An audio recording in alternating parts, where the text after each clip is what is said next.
السلام عليكم البنات، مرحبا بكم معايا في فيديو جديد على قناة وصفات فاطمة الزهراء.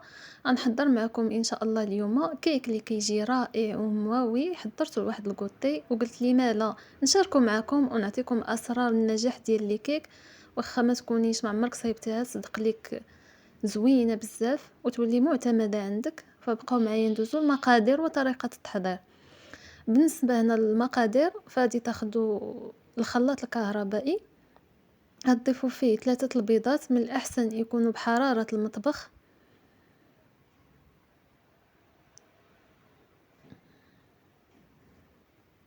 من بعد غادي نضيف 2 ساشيات ديال الفاني.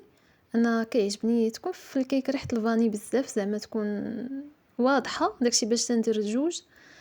من بعد هنا كندير 2 معالق كبار ديال الخل. هادو من بين الاسرار ديال نجاح الكيك، جربوها البنات، راه الخل كيخليها مفشه من الداخل، ما كتجيش هكا مدقصه ومعجنه، كتجي رائعه.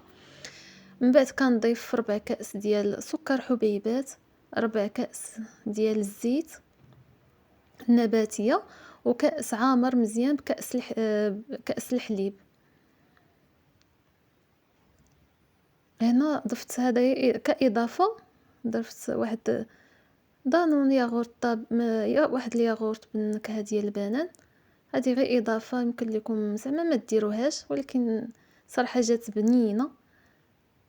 صافي من بعد نخلط الكل في الخلاط مزيان، تيذوب لنا داك السكر مزيان. ناخذوا البول ديالنا ونكبوا فيه الخليط.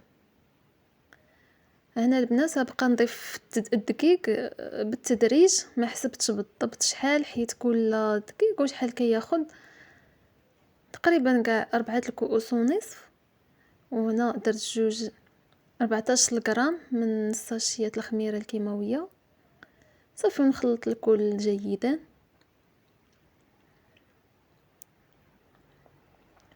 البنات راه الدقيق، كل دقيق وكيدير، كاين اللي تيتشرب دغيا وكاين اللي العكس.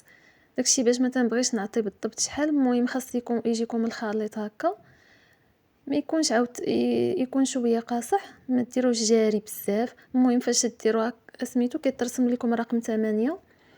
صافي هنا خديت المول ديالي، انا نستعمل هذا المول هذا، دهنته فقط بالزبده ورشيت عليه كاوكاو ايفيلي ونكب عليه الخليط.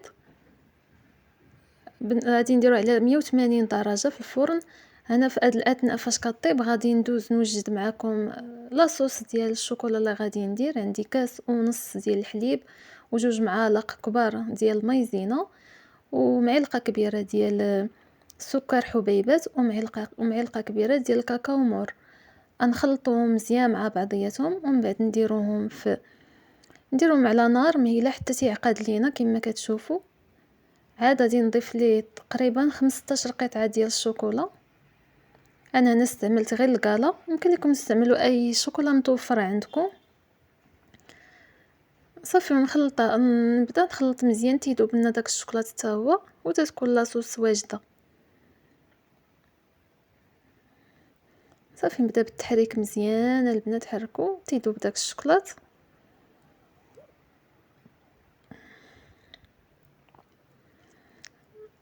في هذا الاثناء غادي تكون الكيكه بردات،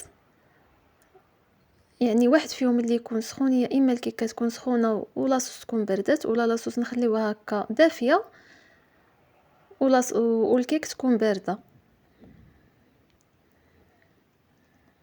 الا وصلتوا حتى لهنا ما تنسونيش من اللايك والبارطاج لي مالا. صافي هنا ناخذ الكيك ديالي نحطها هكا على زلافه هكا باش نسقيها. فالتزيين راه كيبقى اختياري، مولاتها طلباتها تكون فيها زعما الشوكولاته، داكشي باش درتها ليها، ولكن راه البنات تجي خطيره. فجربوا ما عادنيش تندموا عليها، وكتجي محمره مزيان، صراحه تستحق التجربه. صافي غنستمر هكا نسقيها مزيان بلاصوص، ونزينها بالقرقاع، وهكا باش تكون واجده عندنا. يعني سهله وبمقادير بسيطه وكتجي زوينه.